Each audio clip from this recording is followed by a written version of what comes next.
वंदे मां शारदे। हिंदी व्याकरण में अभी तक आपने जो व्याकरण सीखी है उसमें शायद ही कुछ चीज़ें बची हैं जो मैंने नहीं कराई, बहुत कम ही सही, मतलब सारी ही चीज़ें करा दी हैं। और इससे पिछली वीडियो में आपने देखे मुहावरे, मुहावरे अर्थ और उनका प्रयोग करना, वो सब आपको सिखा चुके हैं। देखिए, मुहावरों का जो प्रयोग होता है वो स्वतंत्र रूप से किया जाता है, लेकिन जो लोकोक्तियाँ होती हैं वो हमारी जो किसी विशेष कथा पे आधारित होती हैं, पौराणिक कथाओं पे आधारित होती हैं। ठीक है, इस तरीके की जो लोकोक्तियाँ हैं वो इस पे ही आधारित होती हैं, वो तो स्वतः नहीं होती कि किसी कहानी पे होती हैं। तो इस तरह उनका स्वतंत्र प्रयोग नहीं होता है। वो किस पे आधारित होती हैं? किसी भी चीज़ को, किसी प्रथा पे आधारित होती हैं। जैसे कहना चाहिए कि धोबी का कुत्ता घर का ना घाट का, तो ये कहाँ ये भी प्रचलित है। ठीक है, आप सभी जानते होंगे कि नरसिंह जी थे, नरसिंह जी ने जब भात दिया अपनी बहन को, नरसिंह जी को भात दिया तो भगवान कृष्ण स्वयं भात देने के लिए आए थे। तो वहाँ के लोगों को डाउट हुआ कि भगवान कृष्ण हैं भी या ये नहीं है। तो उन्होंने अपनी माया दिखाने के लिए क्या किया, उन्होंने कहा कि ठीक है, अगर तुम भगवान कृष्ण हो वास्तव में, ठीक है, विष्णु के अवतारी हो, भगवान कृष्ण हो, तो ठीक है, पूरी नगरी में सोना बरसा दो। उन्होंने पूरी नगरी में सोना बरसा दिया। अब वो सारे घरों में सोना लोग इकट्ठा कर कर अपने घर में रखने लगे। लेकिन एक धोबी था, धोबी ने क्या किया, यहाँ तो वो घर में रह ही जाएगा सोना, बाद में आके बटोर लेंगे। लेकिन जब हम घाट पे जाएंगे, घाट का कोई और न ले लो, हम घाट पे जाके भी सोना बटोर लेते हैं, जहाँ कपड़े धोते हैं वो लोग, और वो वहाँ जाकर के सोना बटोरने के लिए पहुँच गए। लेकिन पता चला जब तक वहाँ पर भाग के दौड़ के गए तब तक वहाँ सोना समाप्त हो चुका था, और जब घर में आए तो घर में देखा ना, घर में ही सोना गायब हो चुका था। वो तो भगवान कृष्ण ने अपनी माया से थोड़ी देर के लिए बरसाया था। तो इसी तब से कहावत प्रचलित हो गई, धोबी का कुत्ता घर का ना घाट का। अब सिर्फ घर का भेदी लंका ढाए। ठीक है, तो ये कहावत कब से प्रचलित हुई है? जब से विभीषण जी, ठीक है, कहाँ रावण के घर को छोड़ करके, अपने सगे भाई को छोड़ करके कहाँ गए थे, भगवान राम से आकर मिल गए थे, और वो सारा भेद भगवान राम को दे दिया था। चाहे वो भले से पहले से जानते थे या नहीं जानते थे, वो अलग की बात है, लेकिन भेद किसने दिया था? भेद विभीषण ने दिया था। तो तब से कहावत प्रचलित हो गई, घर का विधि लंका ढाए। तो इस तरीके जो इतनी भी प्रथाएं हैं, कहानियां हैं, पौराणिक कथाएं हैं, तो जितनी मैथोलॉजी है, तो इससे से संबंधित सारी हमारी लोकोक्तियाँ हैं। तो ये लोकोक्तियाँ जो है मोस्टली वहीं से आई हैं। ठीक है, और या फिर आजकल में जैसे कि मान लीजिए कोई ऐसा कोई बहुत बड़ा भीषण कोई कांड हो गया या कुछ हो गया, तो उसमें भी आप कोई ना कोई लोकोक्ति जुड़ जाती है। तो चलिए, आज हम आपको सिखाने जा रहे हैं लोकोक्तियाँ। इसका पार्ट 1 आप देखिए, समझिए अच्छे से, और हिंदी याद होना बहुत ज़रूरी है। किसी भी मुहावरे का जो अर्थ है, उसका हिंदी अर्थ क्या है, वो ज्ञात होना आपको ज़रूरी है। उससे आप प्रयोग अपने अकॉर्डिंग कर सकते हैं, प्रयोग तो कुछ भी कर लीजिए, वो सब चल जाएगा। ठीक है, लेकिन विशेष क्या है, हमें लोकोक्ति के बारे में बताओ कि इस लोकोक्ति का अर्थ क्या है, ये लोकोक्ति हमसे क्या कहना चाहती है। चलिए, तो स्टार्ट करते हैं हम लोकोक्तियाँ। चलिए, आप सब समझने के लिए आ जाइए। देखिए, सबसे पहले लोकोक्ति हमारी अपनी अपनी ढपली अपना अपना राग, यानी केवल अपने मतलब की बात करना, केवल अपने बारे में सोचना, अपनी सोचना, अपना ही करना, किसी को सुनना ही नहीं है। तो कहा जाता है कि अपनी अपनी ढपली अपना अपना राग।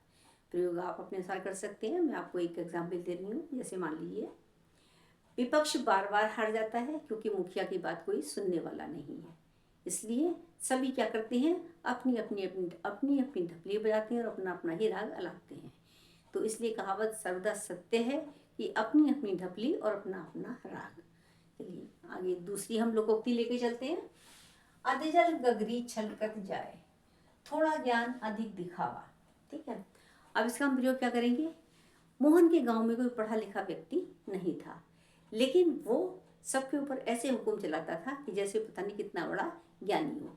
केवल 8वीं पास करके उसको एक नौकरी लग गई थी, एक चपरासी की नौकरी लग गई थी, लेकिन गांव में आकर के वो सबके ऊपर बहुत बड़ी बड़ी बातें करता था।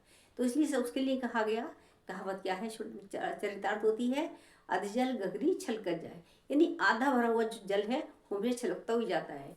जैसे कभी भी आप देख लीजिए, कभी भी कोई चीज़, जैसे जल है आपने भर लिया, गगरी सिर पे रख ली, जब लेके चलेंगे तो जल आधा भरा हुआ क्या होगा, टप टप की आवाज़ करेगा, यानी वो छलकता जाएगा। तो सूक्ति चरितार्थ हो रही है। ठीक है, अधजल गगरी, आधा भरा हुआ जल क्या छलकत जाए, छलकता जाता है, यानी कि थोड़ा सा ज्ञान अधिक दिखावा। अगला है आपका, अकेला चना भार नहीं फोड़ सकता, यानी एक व्यक्ति कोई भी बड़ा काम नहीं कर सकता।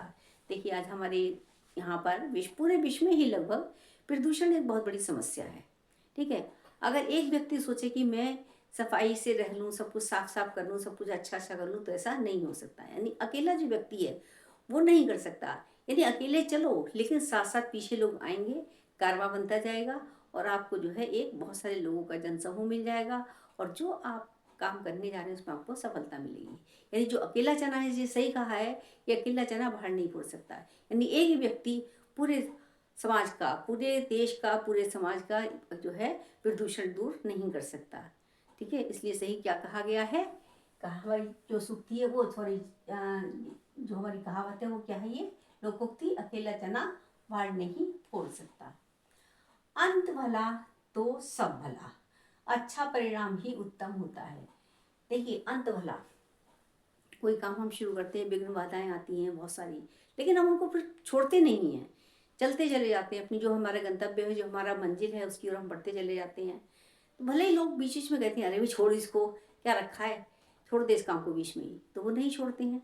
जिन्हें पूरा करना होता है, एक धुन लगी होती है, मुझे पूरा करना ही करना है, और अंत में उनको जब विजय प्राप्त होती है, तो उनके लिए यही कहा जाता है, अंत भला तो सब भला। यानी कितनी परेशानी आई, किसी मुसीबतें आई, संकट आए, ठीक है, कष्ट आए, उन सबको छोड़कर जब आप आगे बढ़ते हैं, तो अंत क्या हुआ, अंत आपका अच्छा हुआ। यानी स्टार्टिंग भले ही आपको परेशान कर रही हो, यानी प्रारंभ जो है भले ही कष्ट में हो, लेकिन जो उसका अंत हुआ वो आपका भला ही हुआ। तो अंत भला तो सब भला। आगे अगली सूक्ति है, आसमान से गिरा खजूर में अटका, एक के बाद एक मुसीबत आना। ठीक है, तो जो परेशानियां आती हैं वो चारों तरफ से आती हैं एक बार में। ठीक है, एक परेशानी आई, उसके बाद दूसरी आ गई, फिर तीसरी आ गई, तो तब क्या कहते हैं, भाई अब क्या करें, भाई आसमान से गिरा खजूर में अटका, भाई तो वो स्थिति हो गई है। देखिए, रामू की नौकरी तो छूट चुकी थी, एग्जाम्पल आप दे सकते हैं, लेकिन घर में आकर देखा तो उसकी फसल भी जलकर राख हो गई थी। तो यानी एक मतलब क्या कहना चाहिए, आसमान से गिरा खजूर पे अटका, यानी आसमान गिरा, यानी किसी नौकरी चली गई, खजूर में अटका, यानी कहने का मतलब बहुत दूसरी विपत्ति और साथ साथ आ गई। ठीक है, वो पीछे पीछे पीछे आ गई, यानी एक के साथ एक फ्री हो गया। तो जो मुसीबतें हैं वो एक के साथ एक फ्री हो गई। यानी आसमान से गिरा और खजूर पे अटका, ये वाली कहावत जो है, ये वाली जो आपकी सूक्ति है, जो लोकोक्ति है, वो पूरी सार्थक हो गई। आम के आम, गुठलियों के दाम, दोहरा लाभ होना। इसका एग्जाम्पल क्या लिखेंगे आप, देखिए तो बहुत मतलब सरल ही है, कोई कठिन नहीं है, बहुत आसान है। आम के आम, गुठलियों के दाम। ठीक है, तो इसका क्या लिखेंगे कि मान लीजिए मुझे बाजार तो जाना ही था, ठीक है, लेकिन साथ साथ जो है केवल बाजार का ही काम ना करके मैं अन्यत्र काम भी, दूसरे काम से भी चला गया, अपने बिजनेस का सिलसिला भी कर गया, पूरा काम, बिजनेस का काम भी पूरा कर लिया, बाहर और बाजार का काम भी कर लिया, और बिजनेस का भी पूरा कर लिया, और साथ साथ में अपने पुत्र के ट्यूटर से भी मिलाया।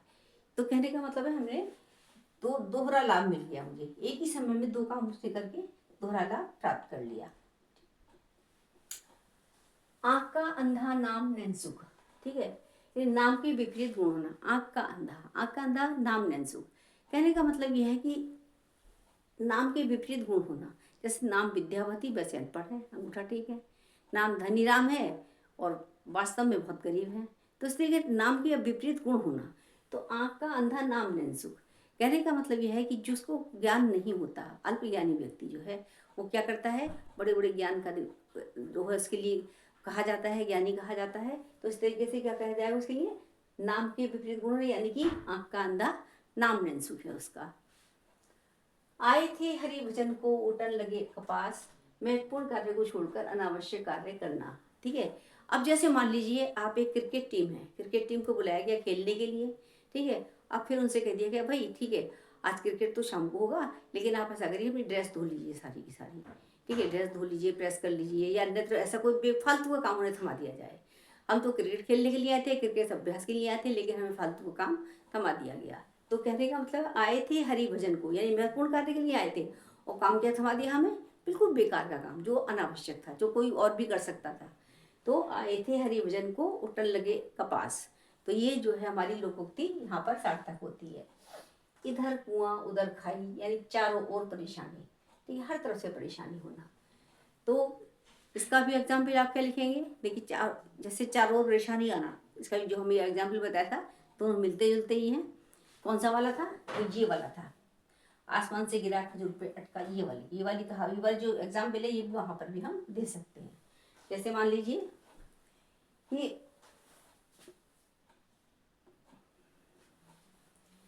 मोहन की नौकरी भी छूट गई और साथ साथ उसकी फसल भी सारी जानवरों ने चर ली, या फिर ओले पड़ गए, या फिर कोई और आपदा आ गई। तो इस तरीके से उसको क्या हुआ, इधर कुआं उधर खाई वाली कहावत उसकी जो है वो पूरी हो गई, यानी लोकोक्ति सिद्ध हो गई इसके लिए। उल्टे बांस बरेली को विपरीत कार्य करना। जैसे मान लीजिए किसी ने आईएएस की परीक्षा पास कर ली, ठीक है, आईएएस की परीक्षा पास करने के बाद या बीटेक परीक्षा पास करने के बाद मोहन ने बीएड के लिए जो है प्रार्थना पत्र, बीएड के लिए उसने अप्लाई कर दिया, यानी बीएड के लिए उसने परीक्षा में बैठने के लिए उसने जो था फॉर्म भर दिया। तो क्या कहेंगे, उल्टे बांस बरेली को, कहने का मतलब विपरीत कार्य करना। जब उसने बीटेक किया है तो उसमें बीएड की जरूरत ही नहीं है, या फिर उसने आईएएस की परीक्षा पास की तो उसके लिए कोई छोटी नौकरी करना, छोटा कोई काम ढूंढना, वो बिल्कुल उसके काय के खिलाफ है, उसके जो है जो उसने तैयारी की है उसके ज्ञान के खिलाफ हुआ वो, यानी विपरीत कार्य, यानी उल्टे बांस बरेली को। तो आप उसके लिए कह सकते हैं, ठीक है, मोहन बीटेक पास तो था लेकिन बीएड करना उसके लिए वैसे ही हो गया जैसे कि उल्टे बांस बरेली को। ऊधो का लेना न माधव का देना, किसी से कोई वास्ता न रखना। एग्जाम्पल समझिए आप। मोहनलाल एक कर्मचारी है और ऑफिस जाता है और अपना काम करता है और अपने घर वापस आ जाता है, ठीक है, और ना किसी से कोई वास्ता रखता है ज़्यादा, ना किसी से ज़्यादा उठता बैठता है, ना किसी से ज़्यादा वास्ता रखता है। तो क्या कहेंगे हम उसके, उधो का लेना ना माधो का देना, यानी उसे किसी को वास्ता ही नहीं है, केवल अपना काम अपनी मेहनत ईमानदारी से करना है। तो इस तरीके से क्या कहेंगे उसके लिए, मोहन अपना कार्य मेहनत ईमानदारी से करता है और अपना काम समय पर और ईमानदारी से करता है। उसके लिए तो ऊधो का लेना न माधव को ले देना ये कहा जा सकता है।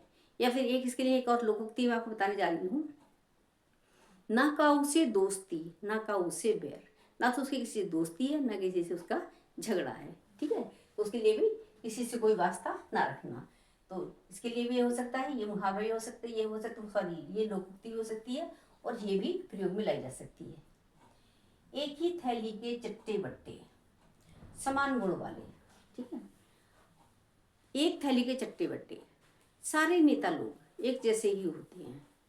तो क्या करते हैं वो, मान लीजिए आपको बड़े बड़े बातों से लुभाएंगे, सब प्रलोभन देंगे, ये करेंगे वो करेंगे ये करेंगे, कोई भी सरकार आए, कोई पक्ष हो विपक्ष, जब जिसका मौका लगता है वो आके भाषण देता है, ये भाषण दे के चला जाता है, ठीक है, बड़े बड़े प्रलोभन देकर चले जाता है। लेकिन जनता कहती है हमें किसी की बात पर विश्वास नहीं होता, क्योंकि तुम तो सब एक ही थैली के चट्टे बट्टे हो, यानी तुम बिल्कुल भी किसी से अलग नहीं हो, सब एक जैसे ही हो, सारे नेता एक जैसे हो। तो इसलिए उनके लिए यही कहा जा सकता है, एक थैली के चट्टे बट्टे हो सारे के सारे। आगे और लोकोक्तियां देखें, आगे की लोकोक्तियां देखें। एक पंथ दो काज, यानी एक ही प्रयास में एक ही बार में दो काम पूरे कर लेना। क्या इसका अर्थ, एक प्रयास में दो कार्य करना, यानी एक पंथ दो काज। जब आप किसी एक काम के लिए जाते हैं, दो हो जाए, दो पूरे करना है, तो क्या कहेंगे आप, एक पंथ दो काज। जैसे मैं परीक्षा देने के लिए हरिद्वार गया था और साथ में मैं वहाँ पर गंगा जी में स्नान भी कर रहा। इस तरीके से एक पंथ दो काज हुए, यानी पहले एग्जाम भी हो गया, मतलब परीक्षा भी दे दी और साथ गंगा स्नान भी कर लिया। इस तरीके से एक पंथ दो काज हुए। तो ये लोकोक्ति हुई आपकी। आगे दूसरी देखिए, ओखली में सिर दे दिया तो मुसल से क्या डर, यानी ओखली में सिर तो मुसल से क्या डर। अर्थ क्या है इसका, काम शुरू करने पर बाधाओं से मत डरो, ये नहीं डरना चाहिए। अगर हमने कोई काम शुरू किया तो उसको पूरा करके ही अंजाम देना चाहिए, पूरा करना चाहिए उसको बिल्कुल, तो बीच में नहीं छोड़ना चाहिए। यानी ओखली में सिर दे दिया तो मुसल से क्या डर, अर्थात कार्य को पूरा ही करके छोड़ना चाहिए। प्रयोग क्या लिखेंगे हम, मैंने परीक्षा का फॉर्म तो भर दिया है, भले ही मेरे पास समय कम है लेकिन मैंने परीक्षा का फॉर्म भर दिया है, और तो मुझे कठिनाइयों का सामना करना ही पड़ेगा। कहते सही कहा है किसी ने, ओखली में सिर दे दिया तो मुसल से क्या डर, यानी कि जब मैंने फार्म भर ही दिया है तो मुझे कोई भी भय नहीं है, अर्थात मैंने फार्म भर दिया है तो मुझे ओखली में सिर देने से और दे दिया है तो मुसल से नहीं डरना चाहिए। आगे, का वर्षा जब कृषि सुखाने, ये अवसर समाप्त होने के पश्चात अगर वो चीज हमें मिले तो क्या कहते हैं उसको हम, ये का वर्षा जब कृषि सुखाने, यानी भूख तो हमें बहुत तेज लग रही थी लेकिन खाना जो था वो पूरे 5 घंटे बाद आया। जब हम खाना खा चुके थे, थोड़ा सा पेट हमारा भर गया था, फिर हमें खाना खाने को मिला। तो क्या कहना चाहिए इसके लिए, का वर्षा जब कृषि सुखाने। जब हमारा पेट ही भर गया खाने का, क्या करेंगे हम, बेकार है। जैसे पंजाब में बाढ़ आई थी, लेकिन सरकार की ओर से राहत सामग्री बहुत देर से पहुंची। तो पंजाब के लोगों ने कहा कि का वर्षा जब कृषि सुखाने, अर्थात तब सब बीत गया, अब क्या फायदा आपकी सामग्री भेजने का।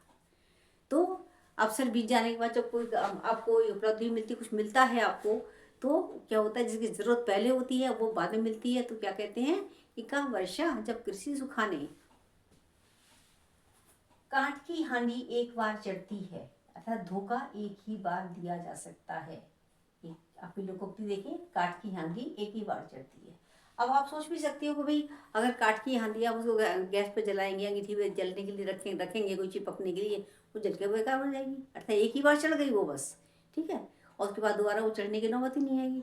अर्थात कहने का मतलब हम किसी को धोखा केवल एक बार दे सकते हैं, 2 बार नहीं, दूसरी बार देने की नौबत ही नहीं आएगी। मैंने अपने मित्र को 10,000 रुपये उधार दिए थे, लेकिन वो कई वर्षों तक भी उसने मुझे वापस नहीं किए। पुनः मांगने आया तो मैंने कह दिया, मैंने साफ कह दिया कि काठ की गांधी एक ही बार चढ़ती है, बार बार नहीं। तो ये अक्सर एग्जाम्पल हो गया। आगे और देखें, कोयले की दलाली में हाथ काले, यानी जैसा काम वैसा परिणाम। आप जैसा करोगे परिणाम वैसा ही होगा। विद्यालय में कुछ विद्यार्थी ड्रग्स का काम करते थे, ड्रग्स का धंधा करते थे। एक बार मोहन भी वहां जाकर बैठ गया, ठीक है, ड्रग्स वाले बच्चों के साथ ही मोहन भी बैठ गया। तो पुलिस सभी को पकड़ कर ले गई। तो किसी ने सही कहा है, कोयले की दलाली में हाथ काले, अर्थात परिणाम वैसा ही होगा, यानी जैसा काम करोगे तो वैसा ही परिणाम भी तुम्हें भुगतने को मिलेगा। खुदा पहाड़ निकली चुइया, अधिक परिश्रम सफलता न्यून, यानी जब हम बहुत अधिक परिश्रम करते हैं उसके बाद हमें मिलता है क्या, कुछ नहीं मिलता, तो यही कहते हैं भाई बहुत अधिक परिश्रम करने का कुछ नहीं मिलता, तो क्या कहते हैं, खुदा पहाड़ निकली चुइया। तो इसका एग्जाम्पल हम क्या दे सकते हैं, खुदा पहाड़ निकली चुइया का। सरकार के खिलाफ भले ही किसी ने सीबीआई जांच ठहराई हो, लेकिन उसमें सबूत नहीं मिले। सबूतों के अभाव में यही कहा गया, सीबीआई की ओर से यही कहा गया कि खुदा पहाड़ निकली चुइया, अर्थात उनके खिलाफ कुछ सबूत नहीं मिला, तो क्या कहेंगे, खुदा पहाड़ निकली चुइया। ये एग्जाम्पल हुआ इसका। आगे देखिए, गंगा गए गंगा दास, जमुना गए जमुना दास, यानी सिद्धांतहीन व्यक्ति का कोई सिद्धांत ही ना हो, अवसरवादी। तो इसका कोई सिद्धांत नहीं होता है, जिसका केवल अवसरवादी होता है, जैसा अवसर होता है वैसे ही फायदा उठाने वाले। तो इसके लिए हम क्या लिखेंगे प्रयोग, हम इसके लिए प्रयोग लिख सकते हैं कि आज किसी भी नेता का कोई भरोसा नहीं है, किसी भी नेता का कोई ईमान नहीं है। जिस पार्टी में उसको फायदा दिखाई देता है वो उसी में चला जाता है। अर्थात गंगा गए गंगादास, जमुना गए जमुनादास, यानी जैसा अवसर मिला वैसा उन्होंने उसका फायदा उठा लिया। आगे देखिए, गुड़ खाए गुलगुलों से परहेज, दिखावटी परहेज करना, ठीक है। राधा कहती है मैं प्याज नहीं खाती, लेकिन प्याज के पकौड़े बड़े आनंद से खाती है। अतः उसकी सहेलियों ने कहा गुड़ खाए गुलगुलों से परहेज। ये कहावत उसके लिए, ये जो लोकोक्ति उसके लिए सत्य ही साबित होती है। गुरु कीजिए जान, पानी पीजिए छान, यानी सोच समझ कर कार्य करना। गुरु कीजिए जान और पानी पीजिए छान, यानी जब हम गुरु बनाते हैं तो कैसा बनाना चाहिए, हमें सोच समझ के, भाई ये कैसा है, पानी पीजिए छान, पानी छान के पिएंगे तो फायदा देगा। गुरु को हम जानबूझ के अच्छा देख के बनाएंगे, सोच समझ के बनाएंगे तो वही हमें गुणकारी सिद्ध होगा हमारे लिए। तो इसका हम जो प्रयोग लिखेंगे क्या लिखेंगे, यानी गुरु कीजिए जान और पानी पीजिए छान, ये सोच समझ कर कार्य करना। आजकल अधिकांश दुराचारी साधु घूम रहे हैं, अतः हमें उन पर विश्वास नहीं करना चाहिए, क्योंकि इसीलिए सत्य ही कहा है गुरु कीजिए जान और पानी पीजिए छान। आगे, घर की मुर्गी दाल बराबर, सहज प्राप्त वस्तु महत्वहीन समझना, यदि सहज प्राप्त वस्तु को महत्वहीन समझना, जो आसानी से मिल जाए वो क्या होती है, घर की मुर्गी दाल बराबर। मोहन ने 8वीं तक की परीक्षा अपनी मम्मी माता जी के पढ़ाने के अनुसार पूरी की, लेकिन उसने उसका कोई महत्व ही नहीं समझा। तो इसके लिए क्या है, उसने कहा कोई बात नहीं, मम्मी ने तो घर पे ऐसे ही पढ़ा देती हैं, तो क्या कहेंगे भाई, घर की मुर्गी दाल बराबर। और एग्जाम्पल क्या ले सकते हैं और बताते हैं आपको, जैसे घर के बने पकौड़े बच्चों को अच्छे नहीं लगे और बाजार में जाकर वही पकौड़े उन्होंने 500 रुपये खर्च करके खा लिए, तो क्या कहेंगे इसके लिए कि घर की मुर्गी दाल बराबर, यानी घर के पकौड़े थे उनका कोई महत्व ही नहीं था, और जो 500 रुपये खर्च कर लिए तो वो महत्वपूर्ण हो गए। तो कहने का मतलब ये है कि सहज प्राप्त वस्तु महत्वहीन समझना। ये घर पे आसानी से मिल गई, कोई परिश्रम नहीं करना पड़ा, कुछ नहीं करना पड़ा, खाने को मिल गया। लेकिन जब आपने पैसा खर्च करके वही वस्तु प्राप्त की तो घर की मुर्गी दाल बराबर। घर का वेदी लंका ढाए। ठीक है, अगर जयचंद गौरी को भेद नहीं देता, जयचंद गौरी को राजा का भेद नहीं देता तो वह हमारे पर आक्रमण नहीं करता, तो यहाँ पर वो आक्रमण नहीं कर पाता। तो घर का वेदी लंका ढाए वाली कहावत सिद्ध हो गई। यहाँ तो घर का वेदी लंका ढाए वाली कहावत सिद्ध हो गई। विभीषण ने जब राम को बताया कि रावण की नाभि में अमृत है, तभी उन्होंने उसकी नाभि में वार किया, एक साथ इकट्ठे बाण छोड़े और उसको मार डाला। तो घर का भेदी लंका ढाए, घर का भेदी राम, अगर विभीषण घर का भेदी ना होता तो रावण का विनाश नहीं होता, रावण नहीं मरता। तो इसलिए कहीं किसी ने सही कहा है, घर का भेदी लंका ढाए। घी का लड्डू टेढ़ा भला, यानी उपयोगी वस्तु हर प्रकार से लाभकारी होती है। मोहन गांव में सब लोगों से लड़ता झगड़ता रहता है, गांव वालों से, लेकिन एक बार गांव में भेड़िया जब आया तो उसने सभी का साथ दिया और पूरी रात भर जागकर सभी गांव वालों का साथ दिया। क्यों? किसी ने सही ही कहा है कि घी का लड्डू टेढ़ा भला, भले ही वो सबसे लड़ता झगड़ता हो लेकिन मुसीबत आने पर वो सबका साथ देता है, इसलिए घी का लड्डू टेढ़ा भला। चलिए आज के लिए ये वीडियो इतना ही, और कल हम और सारी लोकोक्तियाँ लेके आएंगे जिसमें आपकी महत्वपूर्ण लोकोक्तियाँ भी होंगी और साथ साथ बोर्ड परीक्षा में आई हुई लोकोक्तियाँ भी शामिल होंगी। नमस्कार, धन्यवाद। मेरी वीडियो को लाइक कीजिए, शेयर कीजिए, ठीक है, और कमेंट्स कीजिए, दूसरे लोगों को बताइए अवश्य कि आपको कैसा लगा। ठीक है, कोई कमी लगती है मुझे बताइए, अच्छा ही लगे दूसरों को बताइए। तो मेरे चैनल को आप अग्रसरित कीजिए, बढ़ाइए, बढ़ावा दीजिए और सब्सक्राइब कीजिए। नमस्कार, धन्यवाद। अगली वीडियो का इंतजार कीजिए।